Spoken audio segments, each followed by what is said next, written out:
Ramesses the Great. I mean, the name itself just sounds epic, right? It brings up these images of giant statues, golden temples, a pharaoh larger than life. But what if I told you that behind that legend was a man who was driven by a deep insecurity? A master of propaganda, a really clever diplomat, and, in the end, the accidental inspiration for one of the most important cultural movements of our time. So let's get into it. Let's find the real man behind all those monuments. You've probably heard this famous line from Shelley's poem Ozymandias. Well, Ozymandias is Ramesses II. It perfectly captures his whole vibe, his ambition, to build a legacy so massive, so powerful, it would echo through eternity. But as we're about to see, the real legacy he left behind is so much more complicated and honestly, way more surprising than he could have ever dreamed. So here's our game plan. We're going to peel back the layers of this Ozymandias legend. First, we'll see how he built this immortal image of himself. Then, we'll look at how he handled his business, on the battlefield, and at the negotiating table. After that, we'll dive into his obsession with building for eternity. And finally, we'll uncover his most unexpected legacy of all. It's a good one. All right, so how does a pharaoh become Ramesses the Great? Well, it all started with a lifelong, totally obsessive project of self-promotion on a scale the world had literally never seen before. The first thing you need if you're going to build a massive legacy is time. And boy, did Ramesses have time. He ruled for 66 years. Think about that, from around 1279 to 1213 BCE. That kind of stability is almost unheard of. It gave him the runway to literally reshape Egypt in his own image, outlasting all his enemies, his rivals, and, even most of his own kids. But here's the real kicker, the motivation behind it all.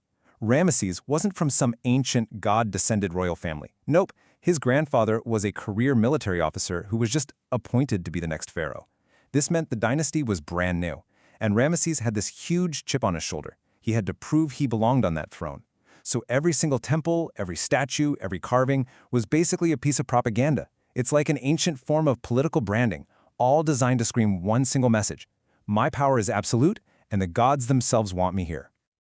Okay, so to make that message stick, Ramesses had to project strength, not just in Egypt, but beyond its borders.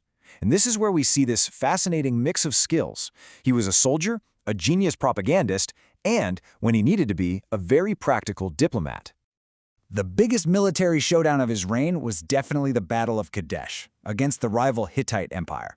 Now, if you read the official story, which he carved on temple walls all over Egypt, you think Ramesses was basically Captain America. The accounts say he was abandoned by his army, totally surrounded by thousands of enemy chariots, and then, after a quick prayer to the god Amun, he single-handedly smashes his enemies to pieces and wins this epic victory. Yeah, about that. The reality was, well, a little different. The battle was actually a chaotic, bloody mess, pretty much a stalemate. Ramesses did manage to rally his troops and avoid total disaster, but it was absolutely not the glorious, one-sided victory he sold to everyone back home. And you want to know how we know? The real proof came 15 years later in the peace treaty. The heroic story was pure spin. The reality was a draw that led straight to the negotiating table. See, after years of fighting, both empires were exhausted. They realized neither side could really win. So, in this incredible moment of statesmanship, Ramesses and the Hittite king signed the Treaty of Kadesh. And this, right here, is a huge deal in human history. It is the world's first known international peace treaty. And this wasn't just some simple truce, it was incredibly modern. It established peace forever. It created a defensive alliance, meaning if a third party attacked one of them, the other had to come to their aid. It even had an extradition clause for political refugees. I mean, it's amazing. So the great warrior Ramesses became Ramesses the diplomat, and he secured a peace that lasted for over 100 years. With peace secured, Ramesses could finally turn his empire's full attention and resources to his real passion: building. Building on a scale that is just hard to wrap your head around. And you have to understand, these monuments were never just about looking pretty. They were tools of power. First up, he moved the entire capital to a brand new city he built in the Nile Delta, and he called it Pi-Ramesses, or the House of Ramesses. This wasn't just vanity, it was strategically brilliant. It put Egypt's administrative and military headquarters right up close to the border with Asia, ready to deal with any trouble. Then, back in the old religious capital of Thebes, he built his massive mortuary temple, the Ramesseum. This was way more than a tomb. He called it a temple of millions of years. It was designed to be like a divine engine, a machine that would power his cult and guarantee people would worship him forever, long after he was gone. And this is where that original Ozymandias statue actually stood. But maybe the most awe-inspiring project of all was Abu Simbel, way down south in Nubia. These temples were literally carved out of the side of a mountain, and they were a raw, unfiltered statement of power. Imagine sailing up the Nile, through Nubian territory, and seeing those 4 colossal statues of Ramesses staring down at you. The message was crystal clear. I am a living god, and all of this is mine. But his monuments also show us a more personal side of the man. Ramesses had 2 main wives, and they played very different roles. Nefertari was the celebrity queen, the beautiful, beloved public face of the royal family. He even dedicated one of the Abu Simbel temples just to her. But his other wife, Nofret, was the real key to the dynasty. Her background was kept quiet, but her job was critical. She was the one who gave birth to his heir, Merneptah. His love for Nefertari, though, was really something special. On her temple, he had this beautiful line carved calling her the one for whom the sun shines. It's one of those rare little glimpses of the human being behind the giant stone facade. So, for all his work to become a living god, Ramesses was of course still human, and this is where the story takes its final, fascinating twist. We discover that his greatest legacy of all wasn't one he planned for. It was actually born from his own physical decay and the fact that his greatest works almost got destroyed forever. For 66 years, he projected this image of divine, unbreakable strength. But what was the reality for the man who lived to be around 90 years old, in the Bronze Age?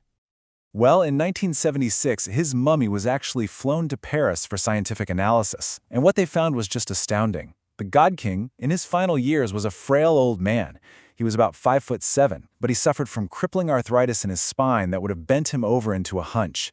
And even worse, he had a massive infected abscess in his jaw that must have caused just excruciating constant pain. The invincible Pharaoh was, in the end, just a man in pain. Okay, now fast forward a few thousand years to the 1960s. Ramesses' ultimate statement of permanence, Abu Simbel, was facing total annihilation. Egypt was building the Aswan High Dam, which was going to create a massive man-made lake, and Abu Simbel was right in the flood zone. It was going to be completely drowned forever. But what happened next was just incredible. UNESCO launched a global appeal to the world, and the world actually listened.